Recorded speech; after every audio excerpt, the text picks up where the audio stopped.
गुरुदक्ष प्रजापति की जय हो। सबसे पहले तो मैं आप सभी पत्रकारों का यहाँ पहुँचने पर धन्यवाद करता हूँ। आप यहाँ छोटे से नोटिस पे आए।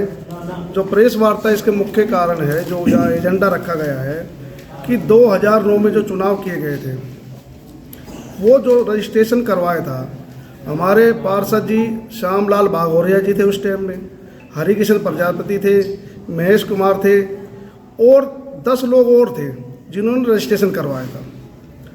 और 2009 में चुनाव करवा दिए गए, जिसमें 2 व्यक्ति चुनाव लड़े, एक वीर सिंह और एक राजकुमार उर्फ लाला।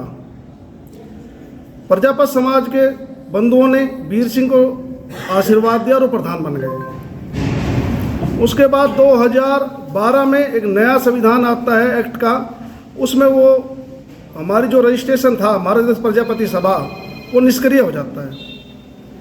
उसके बाद हमारे ऊपर ब्लेम लगाया जाता है, जो एक नई चैरिटेबल ट्रस्ट है, कि भाई इन्होंने हिसाब नहीं दिया, चुनाव नहीं कराते हैं। चुनाव कराने का जो कार्य है, आप लोग पत्रकार बंधु पता है, कोई प्रधान या कोई एमएलए चुनाव नहीं करवाता है अपने अपने। एक चुनाव आयोग होता है, कमेटी होती है, वो चुनाव करवाते हैं। क्योंकि पहला चुनाव हमारे समाज ने करवाया था, सबके अंदर लालसा थी वह चुनाव किस प्रकार से होंगे। लेकिन ना तो पिछले जो कार्यकारिणी थी जिन्होंने बनाया था ये ट्रस्ट, उनको ये पता था कि वह किस प्रकार से इसकी रूपरेखा तैयार की जाएगी। एक चाव में हमने वो इलेक्शन करवा दिए और उसमें बहुत सी खामियां रही। पहला चुनाव होने के कारण उसमें जानकारी पूरी नहीं थी हमारे समाज को। तो जब ये इलेक्शन हो गए और उसके बाद जो हमने काम करवाए वो इस प्रकार से है कि सबसे पहले 2009 में प्रजापति समाज का प्रथम सम्मेलन रखा, जिसमें तत्कालीन वित्त मंत्री कैप्टन सिंह यादव जी को हमने मुख्य अतिथि बनाया। उसके बाद सम्मानित बच्चों को किया गया, कम से कम 1000 से 1500 बच्चे हमने इसी चौक पर, बुद्ध माता के प्रांगण पर बच्चों को सम्मानित किया गया।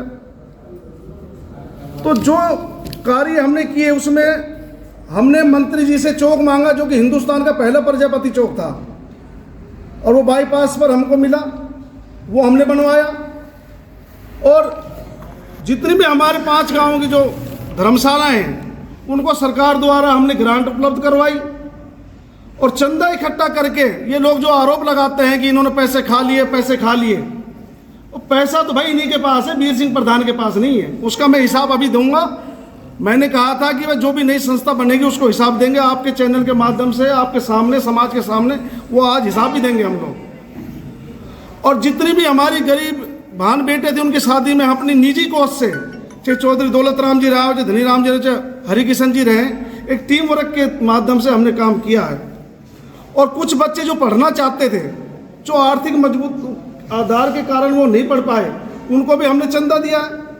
कम से कम 4 से 5 लोग हैं। और ये लोग कहते हैं कि क्या कार्य किया है। सबसे पहले कार्य मैं आपको बताना चाहूँगा आपके चैनल के माध्यम से, कि कम से कम हमने उस कार्यकाल में 7 से 8 नौकरियां लगाई हैं, सरकारी नौकरियां लगवाई हमने मंत्री जी के जाकर वहाँ। नाम आपको मैं बताना चाहूँगा, एक है अमरपाल, एक है अनिल कुमार, एक है प्यारेलाल की पुत्र वधु, एक है आपका अशोक कुमार, और कुछ लोग यो पालीराम जी। इस प्रकार से हमने कार्य किया, उनको नौकरी दिलाने का काम किया है। और जो ये कहते हैं कि भाई इन्होंने कोई कार्य नहीं किया, और ये कहते हैं कि भाई ये तो समाज की थाने में लगे रहे या बेटा बेटियों के काम में लगे रहे। और इनके ही कुछ लोग कहते हैं कि यदि हम समाज के प्रधान बन गए तो हम रांडी ढांडी का काम नहीं करेंगे। रांडी ढांडी का काम का मतलब कहना चाह रहे हैं ये कि जो बेटा बेटी के जो डिस्प्यूट होते हैं वो हम नहीं करेंगे। हमारे समाज की बेटी को रांडी ढांडी कहते हैं ये लोग। क्या समाज का भला करेंगे ये लोग। और दूसरा सम्मेलन हमने करवाया प्रजापति चौक पर, उसमें भी कम से कम 7 से 8 से आदमी बच्चों को हमने सम्मानित किया। हमारे समाज के लोगों की जमीन पर कार्रवाई की, कब्जा कर लिया था। वो इस प्रकार से एसके टेलर, जिसकी जमीन 700 से 800 गज थी साधुसा नगर में, उसकी जमीन छुड़वाने का वीर सिंह प्रधान और समाज के लोगों ने किया। रामगढ़ के जो आज़ाद नगर के मेन रोड पे एक दुकान थी, उसको छुड़वाने का काम वीर सिंह प्रधान उसके कार्यकर्ता स्टेट को दिया जाता है। मेरे को संविधान, जब मेरे को संविधान ही नहीं मिला तो मैं क्या कार्रवाई करूंगा इस पर, समाज की क्या सेवा करूंगा। फिर भी अपने साथियों के बल पर चंदा इकट्ठा कर कर कर मैंने समाज की सेवा की। ये एक जीता जागता सबूत है। इसके बाद हरिकिशन जी और महेश जी, ये लोग अथॉरिटी थे और ये इनका ये रहा, आप खींच सकते हैं। इसमें जो हमने सम्मेलन करवाए, जो पैसा हमसे बचता गया, 1,25,000 रुपए हमने जमा करवाए उसमें।